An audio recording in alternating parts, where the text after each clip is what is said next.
Hi friends, welcome to my channel. ఏదైనా ఒక సంక్షేమ పథకం కోసం మనం తరచూ సచివాలయానికి అయితే వెళ్తూ ఉంటాం. ఆ సంక్షేమ పథకం మనకు వర్తించిందో లేదో కనుక్కోవాలని ట్రై చేసినప్పుడు వాళ్ళు సాధారణంగా ఈ మాటలు చెప్తుంటారు.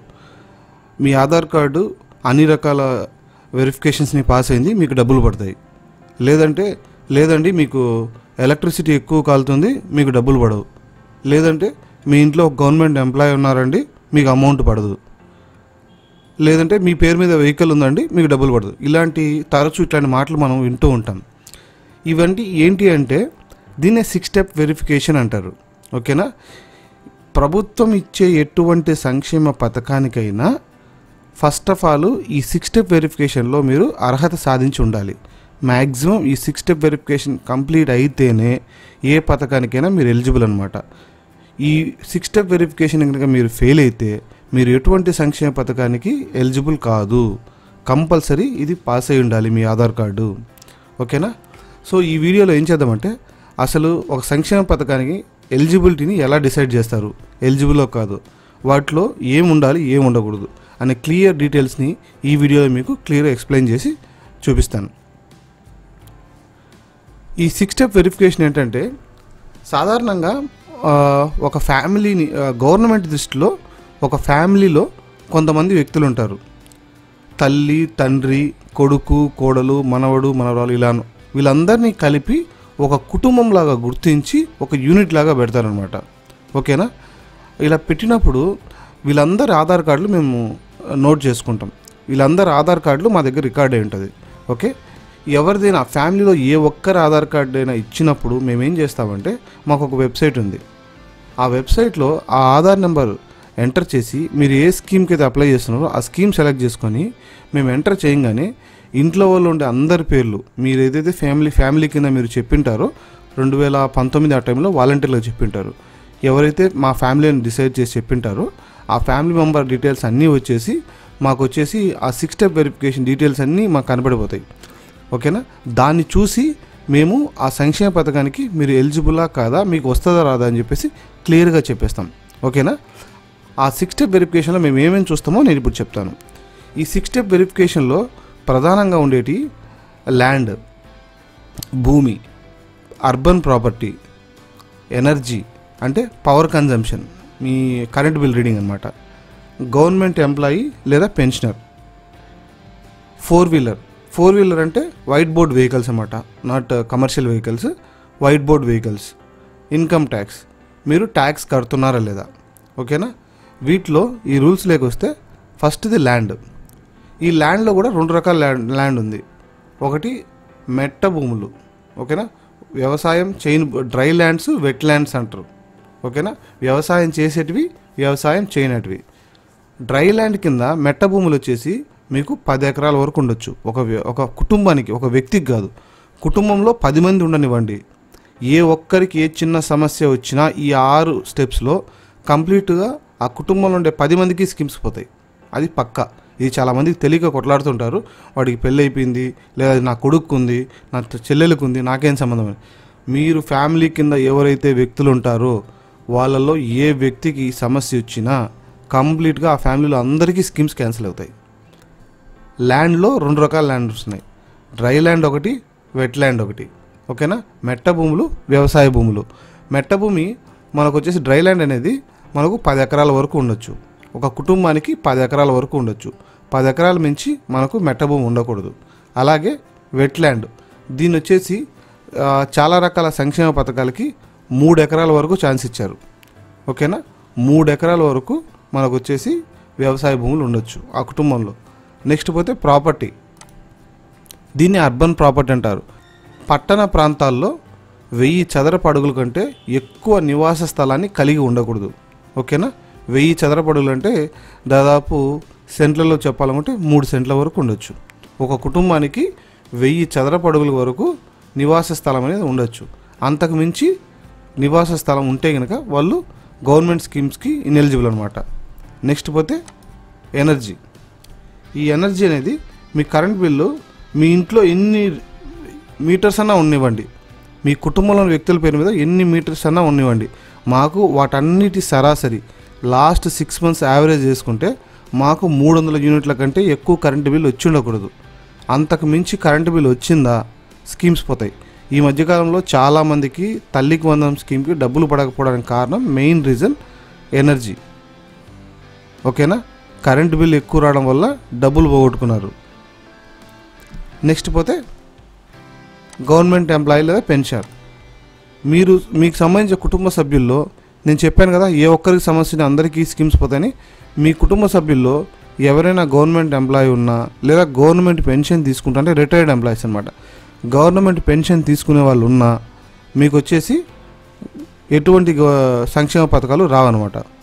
ఇక్కడ ఇంకో విషయం ఏంటంటే వీటిని గవర్నమెంట్ ఎంప్లాయీస్ని ఎలా మనము ఐడెంటిఫై చేస్తారంటే వాళ్ళ ఆధార్ నెంబరు మనకు వచ్చేసి ట్రెజరీలో సిఎఫ్ఎంఎస్ ఐడితో లింక్ అయి ఉంటుంది.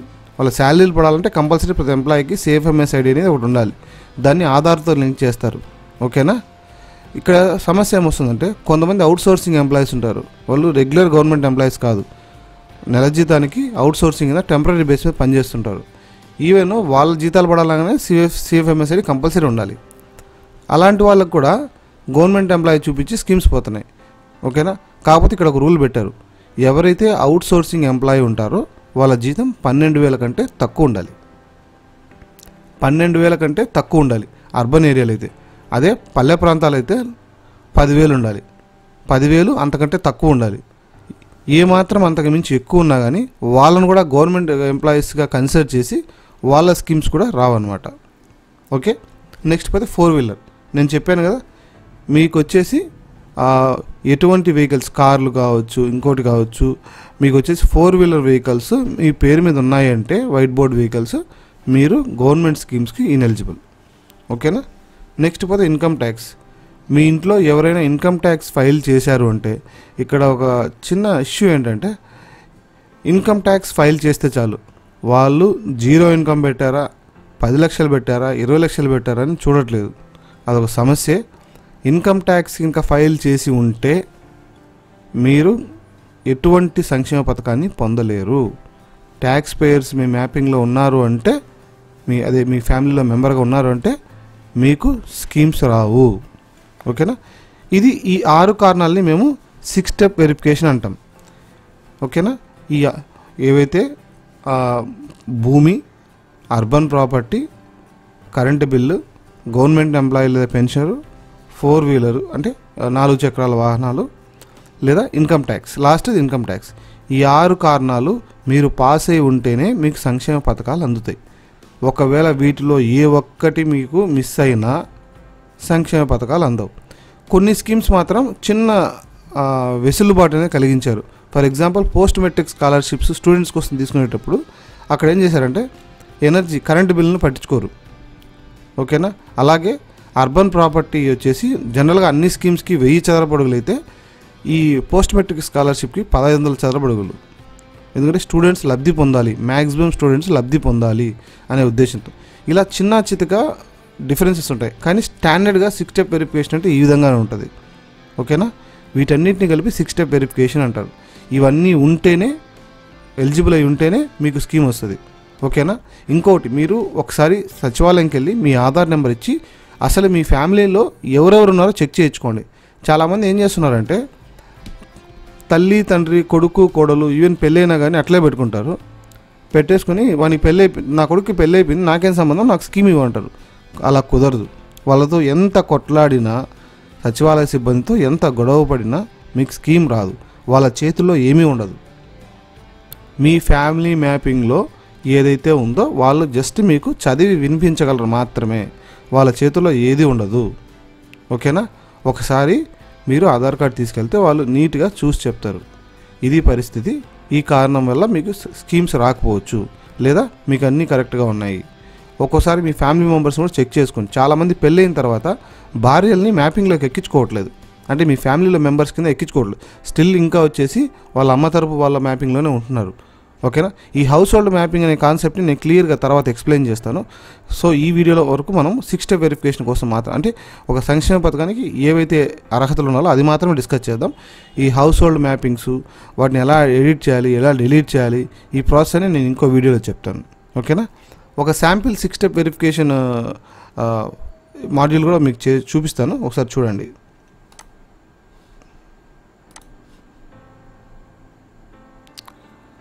ఓకేనా, ఇది ఒక ఫ్యామిలీ. ఈ ఫ్యామిలీ తీసుకొని ఒక ఆధార్ నెంబర్తో నేను సెర్చ్ చేస్తే నాకు ఈ విధంగా వచ్చాయి. సిటిజన్ పేర్లన్నీ వచ్చాయి, వాళ్ళ ఆధార్ నెంబర్స్ అన్నీ ఇలా వస్తాయి. వాళ్ళు మేల్ ఎవరు, ఫిమేల్ ఎవరు, వాళ్ళ డేట్ ఆఫ్ బర్త్ ఏంటి, లివింగ్ అంటే ఎవరైతే జీవించున్నారో వాళ్ళ డీటెయిల్స్ అని ఇలా వస్తాయి, వాళ్ళ క్యాస్ట్, మొబైల్ నెంబర్, ఇవన్నీ జనరల్ డీటెయిల్స్ అండి. మనకు కావాల్సిన అసలు డీటెయిల్స్ ఇక్కడ నుంచి ఉంటాయి. వెట్ ల్యాండ్, ఓకేనా, ఏదైతే సాగు భూమి ఉందో, మెట్ట భూమి ఎంత ఉంది, ఇక్కడ 70 సెంట్లు ఉంది. ఈ వ్యక్తికి, ఒక వ్యక్తికి 70 సెంట్లు ఉంది. ఇది 10 ఎకరాల వరకు ఉండొచ్చు.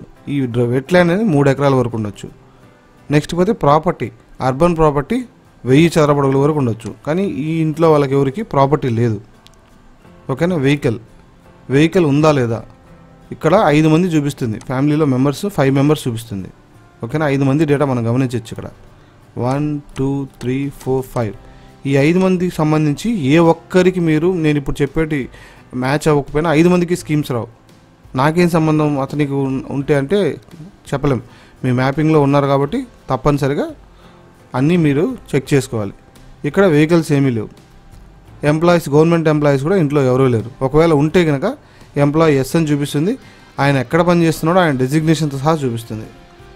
నెక్స్ట్ పోతే ఇన్కమ్ ట్యాక్స్, ఎవరైనా ఇంట్లో ఇన్కమ్ ట్యాక్స్ కడితే కనుక ఆ ఇన్కమ్ ట్యాక్స్ డీటెయిల్ కూడా చూపిస్తుంది. ఓకేనా, ఫైనల్గా ఒక్కోసారి కిందికి వస్తే ఇంకో డీటెయిల్ కూడా చూపిస్తుంది. వాళ్ళ పేరేంటి, వాళ్ళ వయసు ఏంటి. నేను ఇప్పుడు రైస్ కార్డు కోసం ఎలిజిబిలిటీ క్రైటీరియాని చెక్ చేశాను. చెక్ చేస్తే నాకు ఇది చూపించింది. వాళ్ళ పేరు ఇది, వాళ్ళ ఏజ్ ఇది, వాళ్ళ క్యాస్ట్ ఇది. ఇకపోతే మన 6 స్టెప్ వెరిఫికేషన్లో చూస్తే ఇక్కడ చూడండి, సాటిస్ఫైడ్.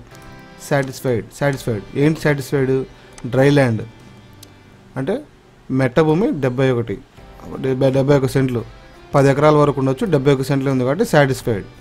ఇక్కడ వచ్చేసి 3 ఎకరాల వరకు ఉండొచ్చు సాగు భూమి, కానీ ఇక్కడ ఏమీ లేదు, so satisfied. Current bill, energy units, current bill ఇక్కడ నేను 6 మంత్స్ అని చెప్పాను, ఇక్కడ 12 మంత్స్ తీసుకున్నారు. ఓకే, లాస్ట్ 1 ఇయర్లో యావరేజ్ కింద తీసుకుంటే 300 యూనిట్ల కంటే ఎక్కువ వచ్చి ఉండకూడదు. ఇక్కడ వీళ్ళ పేరు మీద ఏ మీటర్ లేదు కాబట్టి ఓకే సాటిస్ఫైడ్ అన్నారు. నెక్స్ట్ పోతే ట్రాన్స్పోర్ట్, ఈ ఫ్యామిలీలో ఎవరికి 4 వీలర్ వెహికల్ లేదు కాబట్టి ఇది కూడా సాటిస్ఫైడ్. సో మొత్తానికి ఇక్కడ 6 స్టెప్ తీసుకుంటే 1 2 3 4 5 6 ఈ 6 స్టెప్స్లో ఒక్కటి అన్సాటిస్ఫైడ్ వచ్చినా కానీ వీళ్ళకు స్కీమ్స్ ఏవి వచ్చేవి కాదు. అన్నీ సాటిస్ఫైడ్ వచ్చాయి కాబట్టి వీళ్ళకు ఎటువంటి గవర్నమెంట్ స్కీమ్ అయినా వస్తుంది. ఓకేనా, మీరు ఆధార్ కార్డు నెంబర్ ఇస్తే చాలు, మీ ఫ్యామిలీలో ఎంతమంది ఉన్నా అంతమంది హిస్టరీ మేము చెప్తాం. ఓకేనా, సో ఈ విధంగా ఒక స్కీమ్కి సంబంధించి మేము ఎలిజిబిలిటీ క్రైటీరియాని డిసైడ్ చేస్తాం ఈ 6 స్టెప్ వెరిఫికేషన్ ద్వారా. ఓకేనా, ఈ వీడియో మీకు నచ్చినట్లయితే please like this video, share this video and subscribe my channel. ఎవరైనా మీ ఫ్రెండ్స్ కూడా ఈ వీడియో షేర్ చేయండి, వాళ్ళు కూడా తెలుసుకుంటారు. Thanks for watching.